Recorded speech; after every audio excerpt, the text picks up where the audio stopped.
త్వరలో మూడో ప్రపంచ యుద్ధం ముంచుకొస్తుందా?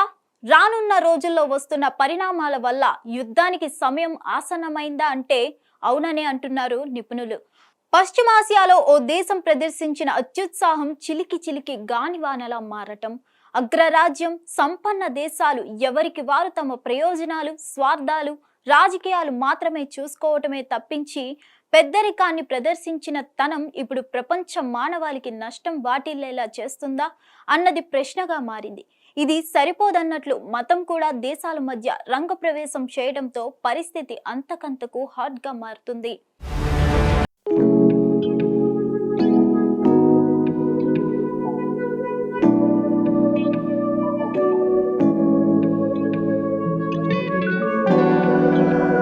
ఇరాన్ ఎంటర్ అవడంతో మూడో ప్రపంచ యుద్ధానికి దారి తీసే పరిస్థితి వచ్చిందనే చెప్పాలి.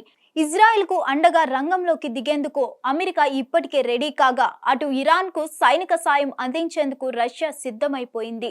దీంతో ఎప్పుడేం జరుగుతుందో అర్థం కాని పరిస్థితి. తాజా పరిణామాలతో స్టాక్ మార్కెట్లు దారుణంగా దెబ్బతిన్న పరిస్థితి.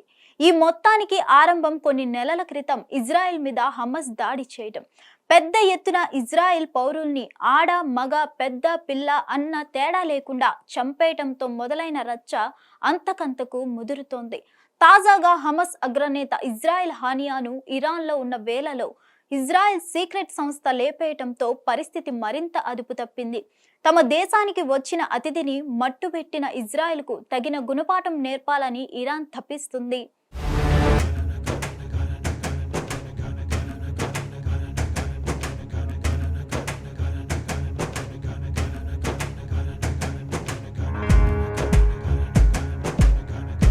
జరుగుతుందో ఏ నిమిషాన తమపై యుద్ధానికి ఇరాన్ దిగుతుందని ఇజ్రాయెల్ అంచనా వేస్తుంది.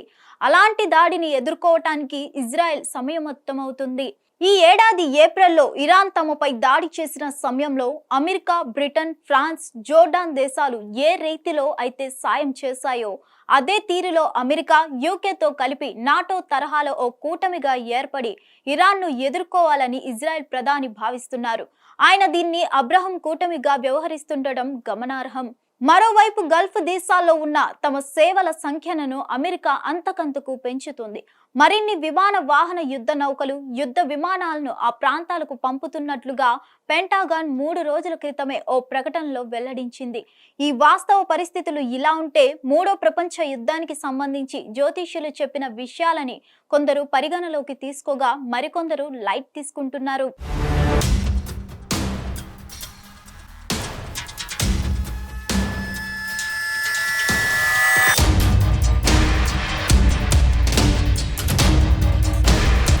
పేరున్న కుశాల్ కుమార్ మరికొన్ని గంటల్లో మూడో ప్రపంచ యుద్ధం మొదలవుతుందని ప్రకటించడం ఈ ఆందోళనని మరింత పెంచుతుంది.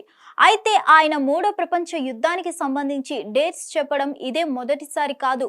మొదట 2024 జూన్ 18న మొదలవుతుందని ఒకసారి, జూలై 26 లేదంటే 28 కానీ మొదలవుతుందని లెక్కలు కట్టారు. కానీ 2 సార్లు ఆయన మాట ఫలించలేదు. తాజాగా ప్రకటించిన మాటల్లో యుద్ధం మొదలవుతుందని పేర్కొన్నారు. ఉత్తర దక్షిణ Korea, China, Taiwan, Ukraine, Russia, Middle ఈస్ట్లలో ఉద్రిక్తతలు మరింత పెరుగుతాయని, ఇవన్నీ వరల్డ్ వార్ 3 ప్రారంభానికి సంకేతాలని చెప్పారు. మరేం జరుగుతుందో చూడాలి. మరిన్ని అప్డేట్స్ కోసం stay tune to hit TV. Hit TV app ని డౌన్లోడ్ చేసుకోండి. ఇందులో short news, live news, entertainment movies అన్ని అవైలబుల్ గా ఉన్నాయి. Please download Hit TV app. Hit TV app. Hit TV app ని ఫ్రీగా డౌన్లోడ్ చేసుకోండి.